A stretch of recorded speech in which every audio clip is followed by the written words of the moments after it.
European organisations have no plans to ban Israel from events such as the UEFA Football Championships and the Eurovision Song Contest, despite its war on Gaza.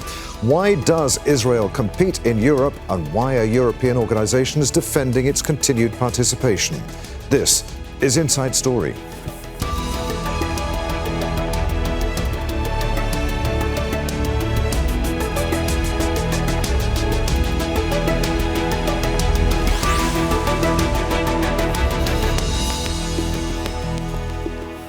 Hello, welcome to the programme. I'm Adrian Finnegan. It's classified as culture, but the Eurovision Song Contest means different things to different people.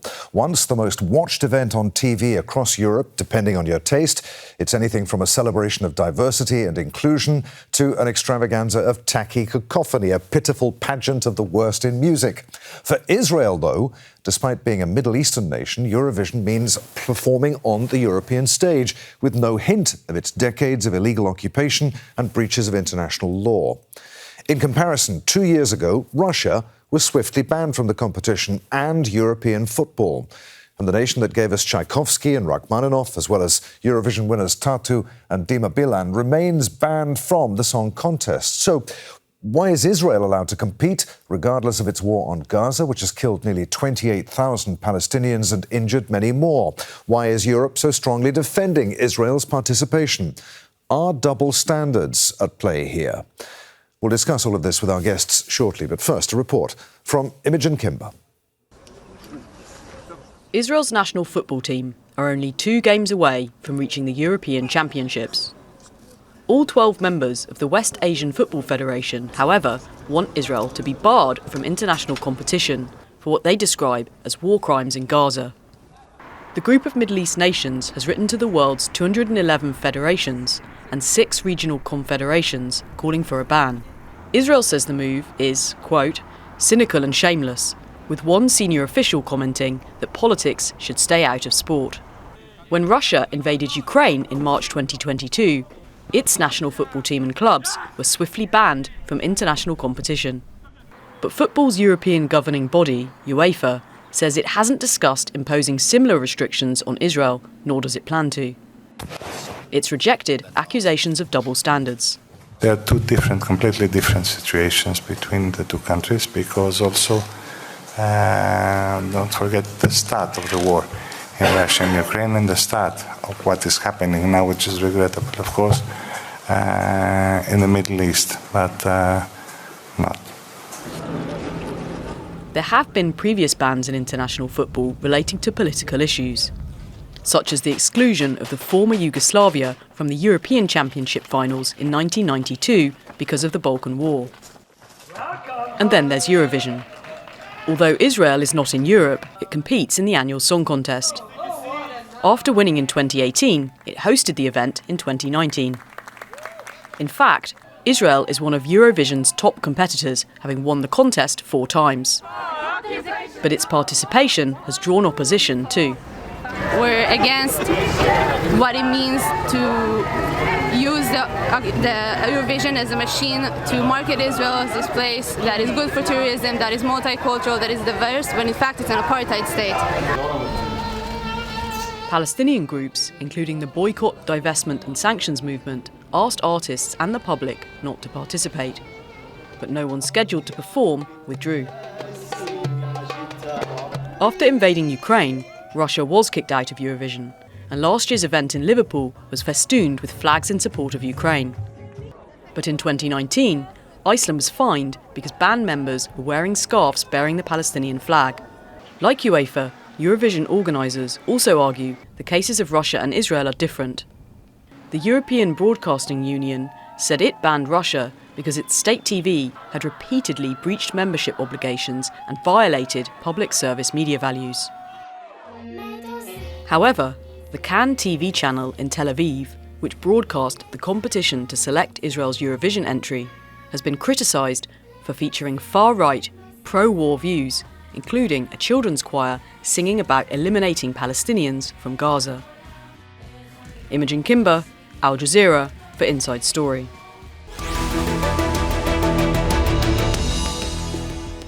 Well, we did reach out to UEFA and others who support Israel taking part in European events, but no one took up our invitation to take part. I'm sure we'll be talking about this again. There'll be another time, I hope. In the meantime, let's bring in our guests. In London, we have Andrew Feinstein, a writer and campaigner who served as an MP under the former South African President Nelson Mandela. From Ramallah, in the occupied West Bank, we're joined by Omar Barghouti, the co-founder of the Boycott, Divestments and Sanctions movement and a founding member of the Palestinian Campaign for the Academic and Cultural Boycott of Israel. And also in London, Chris Rose, the director of Amos Trust, a creative human rights organisation that has a long history of campaigning for Palestinian rights. Gentlemen, a warm welcome to you all. Andrew, let's start with you. Should Israel be barred from international competition, or does UEFA's Secretary-General have a point when he says that Israel's war on Gaza and the way it began cannot be compared to Russia's invasion of Ukraine? Well, it's an absurdity from UEFA, first of all, because what we are seeing is massive violations of the international rule of law, both in the Ukraine by Russia and quite obviously in Gaza by Israel. In fact, what we also have in the case of Gaza is the International Court of Justice suggesting that there's plausible risk, in other words, prima facie evidence that Israel is committing genocide. So I think that was disingenuous at best. But as somebody who was involved in the struggle against apartheid in South Africa, who served under Nelson Mandela as an ANC MP, the sports boycott, the cultural and academic boycott, and of course the economic boycotts were absolutely crucial in bringing an end to apartheid in South Africa. And, we had a phrase in the liberation struggle, no normal support in an abnormal society. So when I hear, people saying politics should stay out of sport, clearly they don't believe that because of the way they've treated Russia. But it reminds me so much of my friend and mentor, Archbishop Desmond Tutu, who said, if you are neutral in situations of injustice, you are on the side of the oppressor. And this is what these cultural and sport bodies are doing at the moment. They are effectively supporting by their position the ongoing genocide in Gaza. Omar Barghouti, the CEO of Israel's Football Association, says we're against involving politicians in football and being involved in political matters in sport in general. This is picking up on what Andrew was just saying a few moments ago. He said, I'm trusting FIFA not to involve politics in football. But as Andrew was saying, this isn't politics, is it? This is about human rights. It's a moral judgment on whether a country deserves to participate in sport and cultural events. Exactly that. FIFA, as well as the Olympics Committee, both speak about their respect of human rights. It's in their charters, but both are controlled by the hegemonic colonial Western powers that are hypocritical to the core. Israel is indeed very different than the Russian situation because it's a 75-year-old regime of settler colonial apartheid, other than its ongoing genocide for more than 4 months now against 2.3 million Palestinians in Gaza. The second point is that FIFA has clubs from illegal settlements in the occupied Palestinian territory. That in itself is a violation of international law, as settlements are considered a war crime under the Fourth Geneva Convention. So in all cases, Israel as an apartheid state, the Israel Football Association as an association that includes settler organizations, settler teams, should be banned from FIFA, and Israel should be banned from the Olympics as well. Chris Rose, Israel insists that it's acting in self-defense after the events of October 7th. 28,000 Palestinians have died. It has bombed Gaza indiscriminately. Its actions have gone way beyond self-defense, haven't they? It faces charges of genocide, as we heard from Andrew, at the International Court of Justice. Football players and athletes are among the dead. Sports facilities have been destroyed. Does UEFA need a rethink here? Yeah, I think they clearly need a rethink. I think that I'm not surprised UEFA came out with this statement. I think it would be surprising if they took a moral lead without concerted pressure on them to do so. Chris, why do you say that? Well, I think anybody who follows football closely, whether it be FIFA or UEFA, witness something where they've very seldom taken a lead morally and on issues such as this. We saw a very quick reaction with Russia, but that was because of a concerted effort from all the world's global leaders and powers, and they responded to that. But with UEFA, to be honest, they haven't taken an ethical lead on most issues, and so it's not surprising here, and it's why it's really important for people to put pressure on them to do so. Andrew, is Chris right? Sporting organisations simply reflecting the political stance of the countries in which they operate? Well, I think it goes even beyond that. I definitely agree with Chris's point. But we must also remember that the administration of football, as we've seen over many, many years now, is deeply, deeply corrupt. And it was FIFA who just a few years ago were very happy to have their president sat next to President Vladimir Putin in Russia as they watched the World Cup in that country. So, basically, we've also just had a World Cup in Qatar, which has its own human rights abuses, etc., etc. So, I mean, these organizations are themselves deeply corrupted, both morally and materially. I also think it's really important to make the point that these are, as Omar suggested, these are a reflection of the sort of countries and organizations that are supporting a program of settler colonialism in Palestine that has been ongoing for 75 years. And I trace the sorts of attitudes that they are displaying very, very closely to the sorts of attitudes that were displayed during the worst days of apartheid in South Africa. This is racist white supremacy. Can you imagine the situation if any other country was doing to an innocent civilian population what Israel is doing to the people of Gaza? There simply wouldn't be this sort of accommodation and this attempt to provide not just political and diplomatic cover, but also to provide the weapons from the US, the UK, across Europe that are being used day after day to slaughter innocent Palestinians. So we must locate these attitudes in the sort of racist white supremacy and colonial settler regimes that they find themselves, and accept that our countries in Europe and North America are supporting this. Omar, you were nodding in agreement there. Do you want to come in on that? Yes, I absolutely agree with what Andrew said. And it's all about also, part of this racism that Andrew mentioned is the dehumanization of people of this global south. In South Africa, the absolute majority, the black, brown majority, were dehumanized. And the white supremacist regime was accepted in the West, Thatcher, Reagan, and so on. Similarly, what Israel is doing, its genocide against Palestinians, is tolerated, funded, armed by the same Western colonial powers. And part of that is dehumanizing the Palestinian victims of this system of oppression and this ongoing genocide. The sporting organizations play a role in this because they are entirely dominated by those same colonial powers. So in the Palestinian BDS movement, we've called on the Global South in particular to rebel against this Western colonial domination. And if this will not be democratized, whether FIFA or the Olympics Committee will not be democratized, will not truly respect human rights, then an alternative has to be established. Chris, do sporting bodies need more robust policies then on the criteria required to exclude countries from competition? And this may sound a very naive question, forgive me, but I'm going to ask it anyway.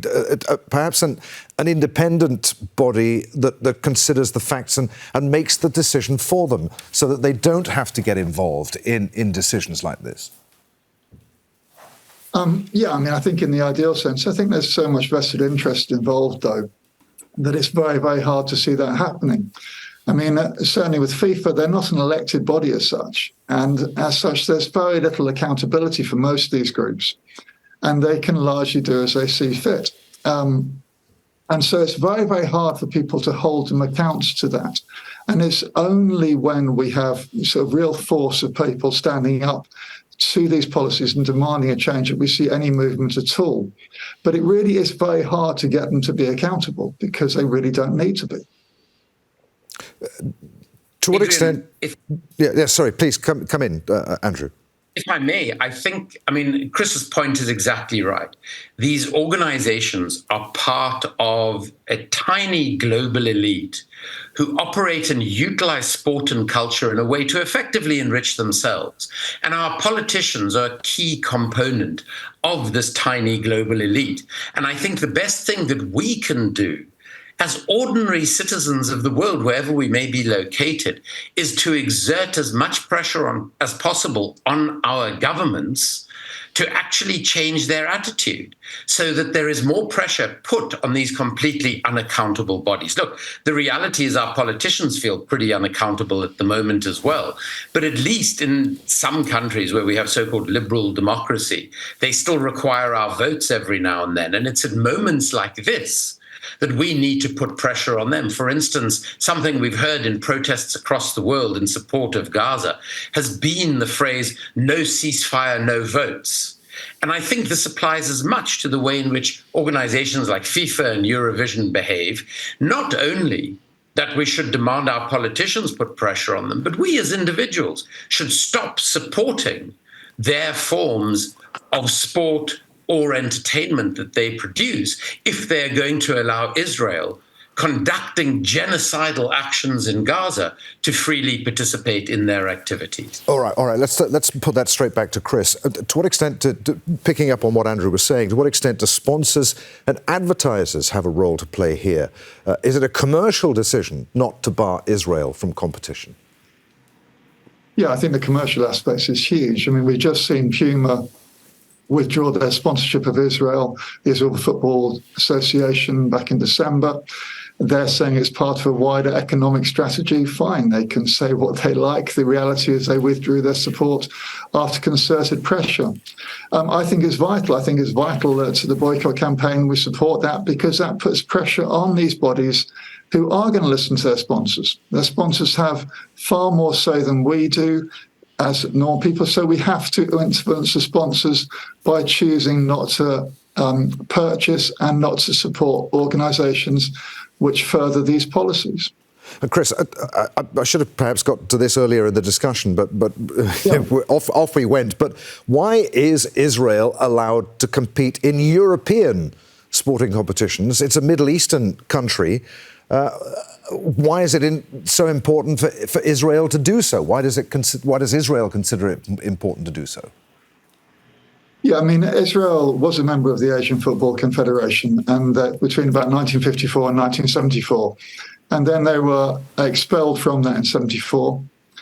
They started to compete for the 82 FIFA World Cup with the other European teams. And then gradually Israeli clubs started playing in European competitions. And then in 94, Israel became a member of UEFA.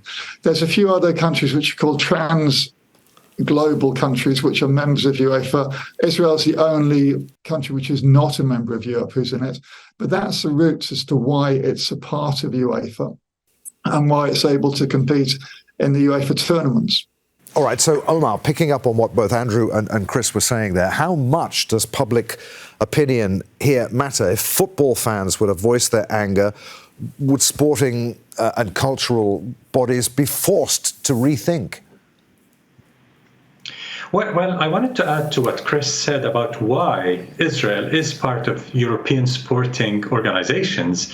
Like apartheid South Africa, apartheid Israel is a European settler colonial creation.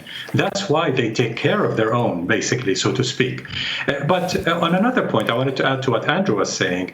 Aside from the boycott that we're doing against the companies involved in sponsoring some of those sporting events and sporting associations, the BDS movement, supported by 300 Palestinian sporting clubs, has called for disruption, peaceful disruption even, of sporting events like the Olympics coming up in Paris.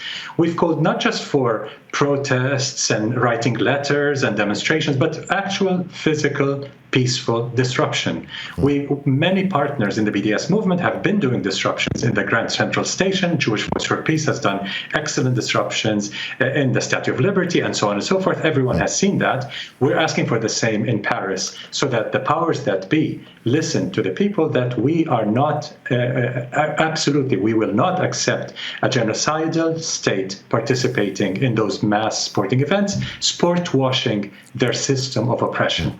Okay, I just want to turn our attention now to the Eurovision Song Contest, The European Broadcasting Union, which represents national broadcasters across Europe, had this to say about Israel's participation in Eurovision. Our governing bodies, the Eurovision Song Contest Reference Group and the Executive Board, did review the participant list for 2024 and agreed that the Israeli public broadcaster met all the competition rules for this year and can participate, as it has for the past 50 years. We're aware, it said, of the many voices calling to exclude Israel from this year's competition in the same way as we excluded the Russian broadcaster in 2022 following the invasion of Ukraine. Comparisons between wars and conflicts are complex and difficult, and as a non-political media organisation, it's not ours to make. The EBU is aligned with other international organisations, including sports unions and federations and other international bodies that have similarly maintained their inclusive stance towards Israeli participants in major competitions at this time. Now, that was a statement given to us on behalf of Noel Curran, the EBU Director General. But just under 2 years ago, after Russia invaded Ukraine, the EBU banned the country from Eurovision and at the time said this about its decision, which it said reflects concern that in the light of the unprecedented crisis in Ukraine, the inclusion of a Russian entry in this year's contest would bring the competition into disrepute. Andrew Feinstein, does the EBU statement make sense here? Why would Russia's participation bring the contest into disrepute, but not Israel's? It's a total nonsense. You know, this organization, which is a bunch of broadcasters who, frankly, have absolutely not fulfilled their responsibility as broadcasters in their coverage of Israel's genocidal actions in Gaza. It is those same people deciding they and the people they choose to consult know better than the judges of the highest court in the world, the International Court of Justice.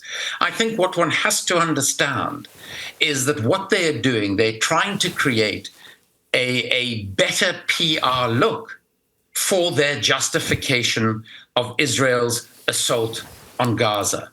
And Adrian, if I may, and I say this as a Jew, I say this as the son of a Holocaust survivor who has lectured at Auschwitz on genocide prevention, where my mother lost dozens of her family. There is a thread of this extreme racism and genocidal behavior that runs from the Holocaust through apartheid South Africa to apartheid Israel and its brutal and illegal occupation of Palestine. And we are seeing so many organizations like this broadcast union making absolute fools of themselves, destroying the post-Holocaust architecture for an international rule of law to ensure that we never see another Holocaust in order to defend Israel's actions.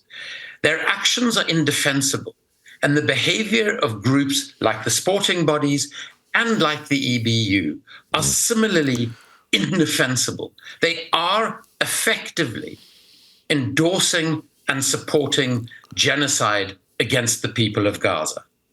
Omar, I'm sure you'll have something to add to that, but what do you make of that line in the EBU statement, that it's aligned with other international organisations, including sports unions and federations and other international bodies? To what extent are they all in cahoots with each other here on decisions to implement a ban or not?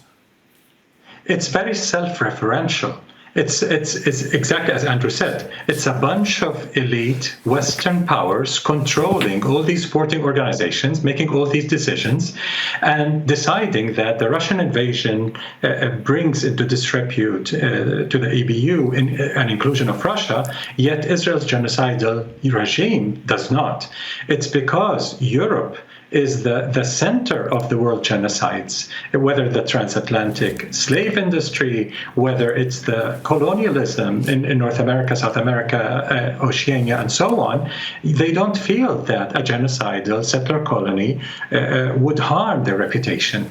Because, who's to talk about genocide? The UK, France, the Netherlands, Germany, all of them have been involved in several, Spain, and so on. They've been involved in genocides. But many of the peoples across Europe are not represented by those decisions. We're seeing already thousands of people calling for excluding Israel from Eurovision. Finland, the state itself, is under a lot of pressure from civil society to withdraw if Israel participates. So is Iceland, in Ireland, across Europe, in Belgium, in the Spanish state. We're seeing a lot of action to expel Israel. And this inspires us. It's not the governments that do not care at all about human rights or international law. They never did. It's the peoples of those countries that are really pushing in the right direction, we think. And Chris, do you want to come in on I don't know whether Eurovision is your thing, but I mean, why Israel participates in the Eurovision Song Contest? I mean, heaven knows, but Australia participates as well. What do you make of this EBU statement? Again, a European settler colony. I agree entirely with what both panelists have said. The key thing is what we do about it, I think, for this. There are a number of really kind of courageous musicians and performers who are saying they're not going to perform and are standing up to it. And it's about us galvanizing people and say we're not going to accept it.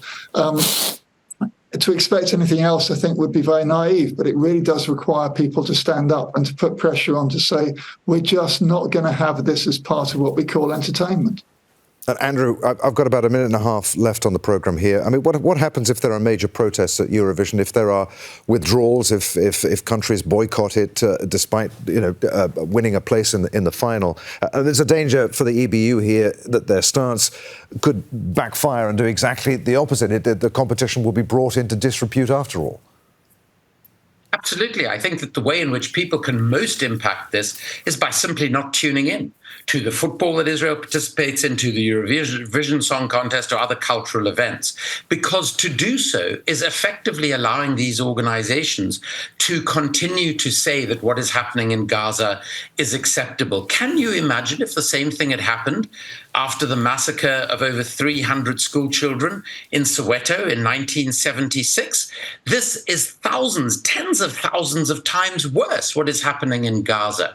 So we should make clear to people that if they are going to support this event, they are actually supporting what is happening in Gaza. And we should make it extraordinarily embarrassing for the organizers of these tournaments and of these cultural events, that if they are prepared to play football with and to sing songs with those who are perpetrating genocide, then the vast majority of us around the world, as we did in fighting apartheid in South Africa, will be saying, no, thank you, not for us. We stand with the Palestinian people.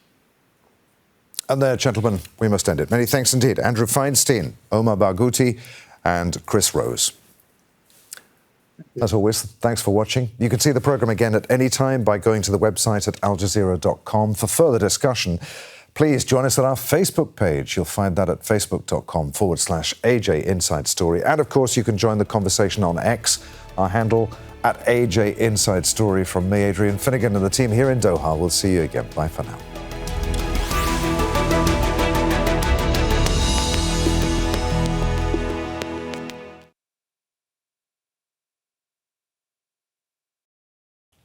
Make sure to subscribe to our channel to get the latest news from Al Jazeera.